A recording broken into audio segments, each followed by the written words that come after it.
NDA की बैठक के दौरान भारतीय जनता पार्टी के प्रभारी लक्ष्मीकांत वाजपेयी ने एक बड़ा बयान दिया। उनका कहना है कि लोकसभा चुनाव तो लड़ना है, लेकिन इस बार भ्रष्टाचारियों के खिलाफ लोकसभा चुनाव लड़ना है। ऐसे में इसको लेकर झारखंड मुक्ति मोर्चा लगातार भारतीय जनता पार्टी पर निशाना साध रही है। आज झारखंड मुक्ति मोर्चा की ओर से प्रेस वार्ता रखी गई थी। झारखंड मुक्ति मोर्चा के केंद्रीय महासचिव सुप्रियो भट्टाचार्य ने भारतीय जनता पार्टी पर जमकर हमला बोला है। तमाम चीजों को हम समझने की कोशिश करेंगे। हमारे साथ सहयोगी मदन मौजूद है, इनसे बातचीत करेंगे कि आज झारखंड मुक्ति मोर्चा की ओर से प्रेस वार्ता रखी गई।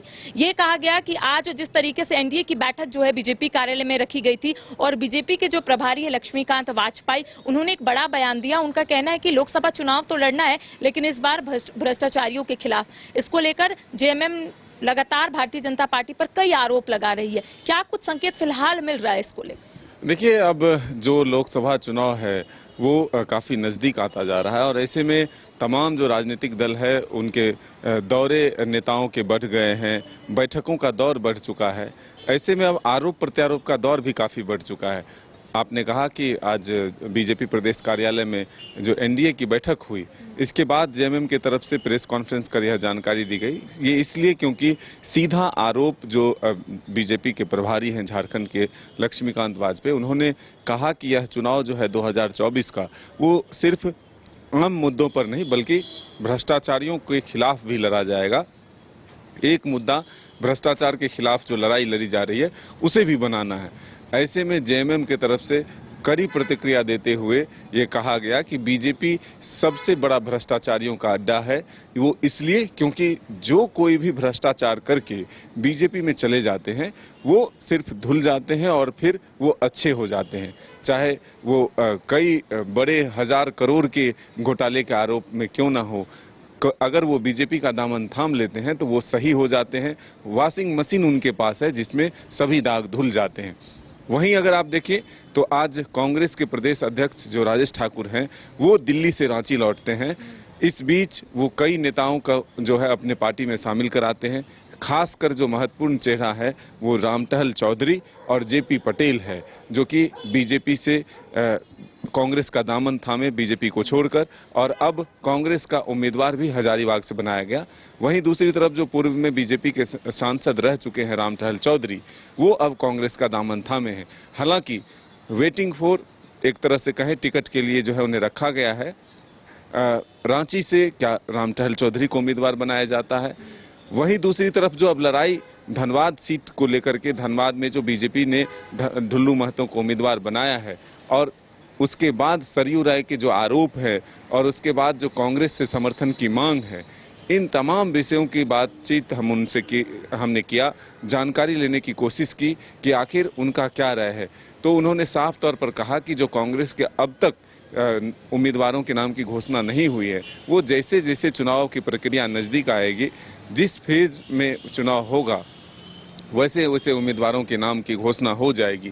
सरयू राय को समर्थन पर उन्होंने साफ तौर पर कहा कि अभी कांग्रेस वहाँ मजबूत है। ढुल्लू महतो कोई जंगल के टाइगर नहीं जो ढुल्लू महतो को उम्मीदवार बनाने से लोग भयभीत हो जाए। तो ऐसे में कई ऐसी चीज़ें हैं जिससे कि यह स्पष्ट तौर पर आप देख सकते हैं कि कांग्रेस धनबाद में अपना उम्मीदवार देगा और वो कह रहे हैं कि सरयू राय का समर्थन हमें चाहिए, न कि सरयू राय को हम अपना समर्थन दें। तो स्पष्ट तौर पर कांग्रेस अपनी उम्मीदवारी को मजबूत करते हुए ये कह रहा है कि भाई कांग्रेस के ही खाते में धनबाद सीट होगा, धनबाद में उम्मीदवार होगा। वहीं दूसरी तरफ जो सीटों पर अभी तक कांग्रेस ने उम्मीदवार के नाम की घोषणा नहीं की है तो वो जल्द ही क्लियर होगा।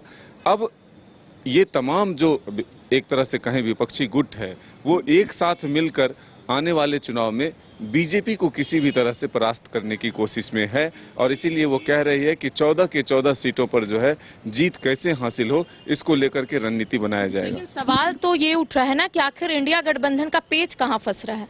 अगर बीजेपी 14 के 14 लोकसभा सीट पर यानी कि एनडीए प्रत्याशी के नाम की घोषणा कर दी है, तो आखिर इंडिया गठबंधन लेट क्यों कर रही है? क्या कहीं पेच फंस रहा है? धनबाद का भी जिक्र लगातार सामने आ रहा है कि वहां पर सरयू राय लगातार कांग्रेस का समर्थन मांग रहे हैं। ये भी कहा जा रहा है कि अगर कांग्रेस समर्थन देती है तभी झारखंड मुक्ति मोर्चा सरयू राय का समर्थन देगी। तो कई सवाल उठ रहे हैं। क्या लगता है पेच कहीं फंस रहा है? रांची में भी अभी तक प्रत्याशी के नाम की घोषणा नहीं हुई है। देखिए, पेंच सीधे तौर पर अगर आप देखें तो नेता कभी भी ये नहीं कहेंगे कि कोई दिक्कत है।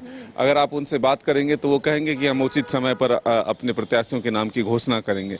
लेकिन आपको पता है कि चुनाव जैसे जैसे नज़दीक आता है, दल बदलने का सिलसिला लगातार जारी होता है। तो कांग्रेस हो या फिर जेएमएम हो, वो भी आखिरी वक्त तक उस क्षण का इंतजार करते हैं कि बीजेपी जो सामने मजबूत पार्टी है, जो हमारा विपक्षी है, अगर उसके नेता टूटकर हमारे पास आते हैं। अभी के दौर में जो चुनाव होते हैं उसमें ये देखा गया है कि आपका कार्यकर्ता, आपका नेता कितना भी मजबूत क्यों ना हो, आपके पार्टी में अगर सामने वाले पार्टी से विधायक हो या मंत्री हो या फिर सांसद हो, कोई भी या उम्मीदवार हो, वो अगर टूटकर बड़ा चेहरा होते हैं तो अगर आपके पार्टी में आते हैं तो आप तुरंत उन्हें उम्मीदवार बना देते हैं। तो ये जो सिलसिला शुरू हुआ है, तो ऐसे में दल बदलने को लेकर के आखिरी वक्त तक इंतजार किया जा रहा है कि क्या कोई बीजेपी का बड़ा चेहरा पार्टी का दामन छोड़कर दूसरे दल का दामन थामकर उम्मीदवार बन सकते हैं। तो इसका इंतजार जो है आखिरी वक्त तक किया जा रहा है। तो देखिए, सुगबुगाहट जो है लोकसभा चुनाव को लेकर वो काफी तेज हो गई है। इंडिया गठबंधन की ओर से अब तक प्रत्याशी के नाम की घोषणा नहीं हुई है। कांग्रेस की ओर से 3 लोकसभा सीट पर उम्मीदवारों की नाम की घोषणा हो गई है। अब सवाल ये उठता है कि आखिर कांग्रेस 4 सीटों पर उम्मीदवार की नाम की घोषणा कब करेगी। हालांकि इसको लेकर आज राजेश ठाकुर ने कहा है कि कुछ दिन का और वक्त लगेगा, मंथन जारी है, दिल्ली में लगातार बैठकों का दौर चल रहा है और 1 से 2 दिनों के अंदर तमाम चीजों को लेकर कांग्रेस के तमाम जो आला कमान है वो अपनी बातों को रखेंगे। अब देखने वाली बात होगी कि आखिर कांग्रेस या फिर इंडिया गठबंधन की ओर से उम्मीदवारों की नाम की घोषणा कब होती है। फिलहाल मुझे और सहयोगी राज बल्लभ को दे इजाजत। नमस्कार।